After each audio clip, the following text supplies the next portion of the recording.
The envelope landed on the kitchen table with a muted thunk, like dirt being shoveled over a gravesite. My hand shook as I slid it open.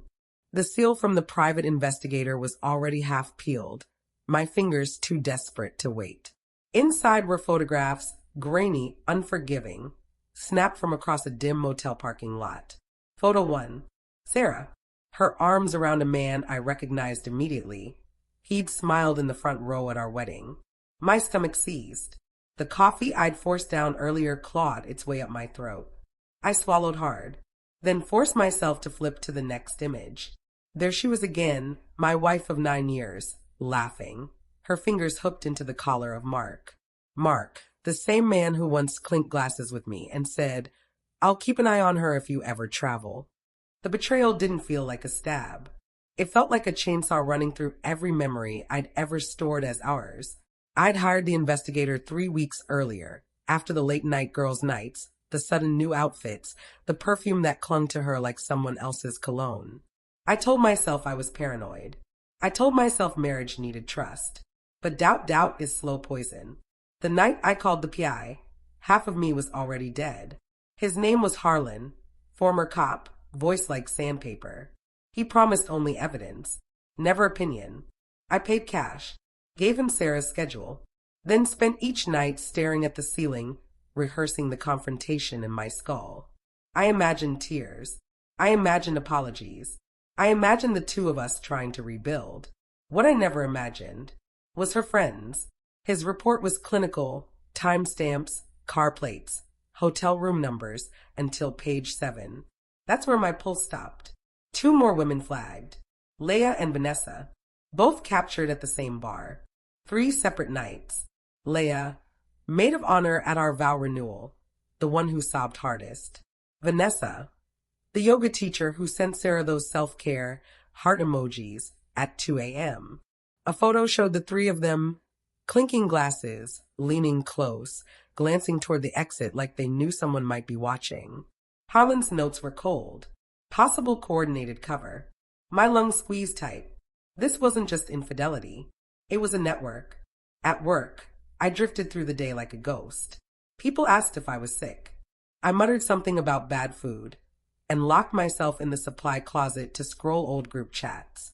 There they were, selfies, jokes, captions like sisters before misters, and every laugh now looked like one more brick in a wall they'd built against me.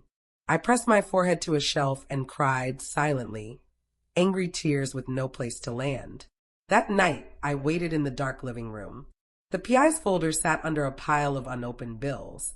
Sarah came in humming, heels dangling from her fingers, the scent of vanilla and something sharper drifting off her. "Hey, babe," she said, flipping on the lamp. "You're up?" I couldn't talk. My tongue felt heavy with poison. "Sit down." Her face changed instantly. "What happened? You look awful." I pushed the folder across the table. The photos slid out like cards from a rigged deck. Her skin drained of color. "This isn't what it looks like," she whispered. "Then explain," I said, voice shredding. "Because right now it looks like you've been sleeping with Mark for months, and Leah and Vanessa have been helping you hide it." She collapsed onto the couch, fingers twisting. "I was going to tell you. Mark just—" "Don't," I snapped. "Do not tell me he understands you more. 9 years, Sarah.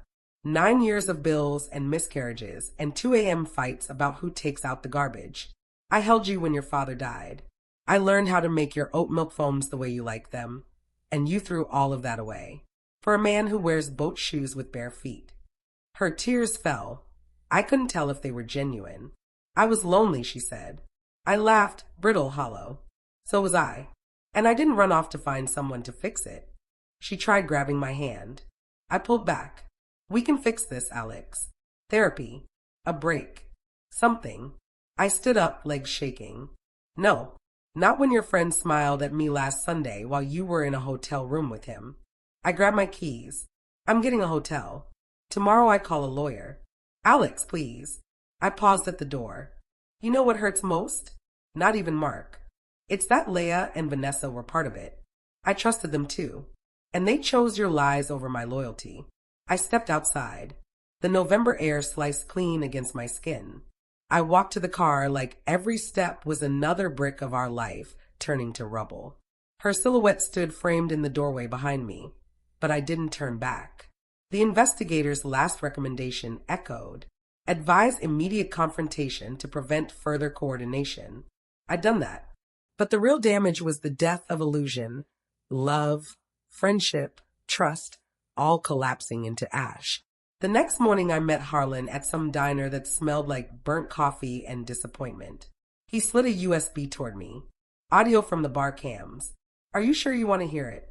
I stared at the little plastic thing. Part of me wanted to crush it. Pretend none of this ever existed. But I needed the last slice of truth. I plugged it into my laptop, slipped on headphones. Sarah's voice, thin but unmistakable. He'll never figure it out. Leah. Alibi's perfect. Vanessa. Don't get sloppy. Alex isn't dumb. Mark. Relax. She's mine now. I ripped the headphones off, bow rising again.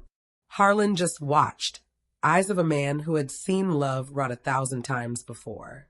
What's your move now? He asked quietly. I closed the laptop. I vanish, I said. New city. New name. They can keep each other. I dropped a 20 on the counter and walked into the pale morning. Pain still lived in my ribs, but under it, faintly, something else flickered. Relief. Being betrayed destroyed me, but it also unhooked me. For the first time in years, my lungs filled with air that didn't taste like someone else's lies.